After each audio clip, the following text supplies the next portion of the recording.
Good morning, Wildcats. Today is September 5th, National Cheese Pizza Day. I'm Jensen. And I'm Brooke. Stay tuned for news about Puerto Rico, Brazil's National Museum, and a segment on News to Cure the Blues. All this and more on this week's World News Wednesday.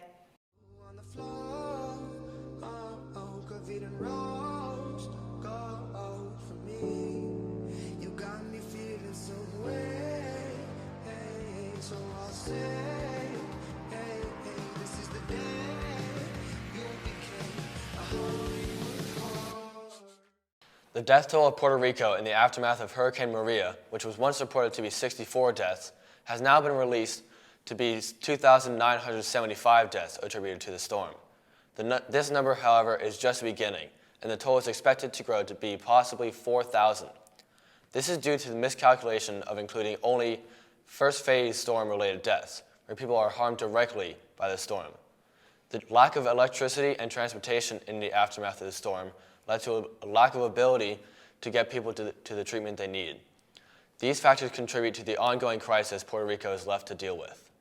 In the evening of last Sunday, a fire engulfed Brazil's National Museum with priceless artifacts going back to 11,000 years old, going up in flames. An estimated 20 million artifacts were damaged in the fire. Some suspect that this was due to government spending cuts and a lack of maintenance of key infrastructure. The building was converted into a museum 200 years ago and used to house the Portuguese royal family. Hundreds of protesters gather in front of the steps of the museum to protest for a change in government spending.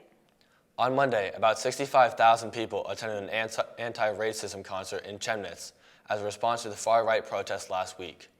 Organizers described it as to show solidarity with all those who have been attacked by neo-Nazis. Many continue to protest against anti-Nazism in other cities and plan to march after a call to action by the city's church community. A month ago, an outbreak of Ebola began in a dangerous region of the Democratic Republic of Congo.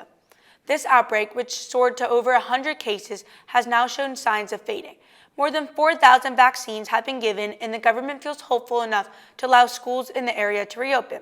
However, experts are hesitant to say the outbreak is under control because some remote towns have not been visited yet.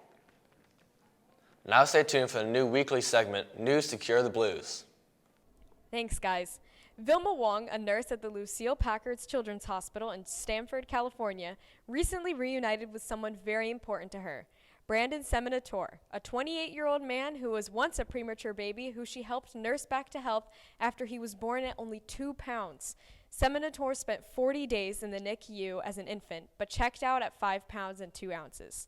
Despite the fact that almost 3 decades have passed since the last time Wong saw Seminator, she recognized him almost immediately when he came back to the hospital, not as a patient, but as a doctor.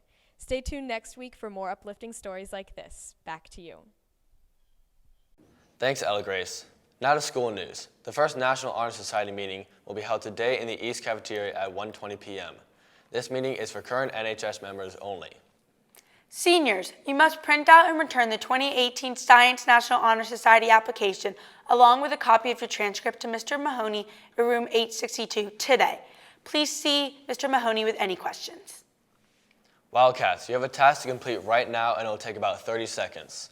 First, log on to Launchpad and click on the Navion student app, which looks like a compass, and select the About Me tab when it loads. Then click My Account and click on Edit to enter your personal email address, not your OCPS provided email. You'll be receiving emails on potential scholarships and other information. Please stop by the College and Career Center if you have any questions. Well, that's all our news for today. Thanks for tuning in. Updating you on the world every week, this has been World News Wednesday. Now stay tuned for a Student Spotlight segment.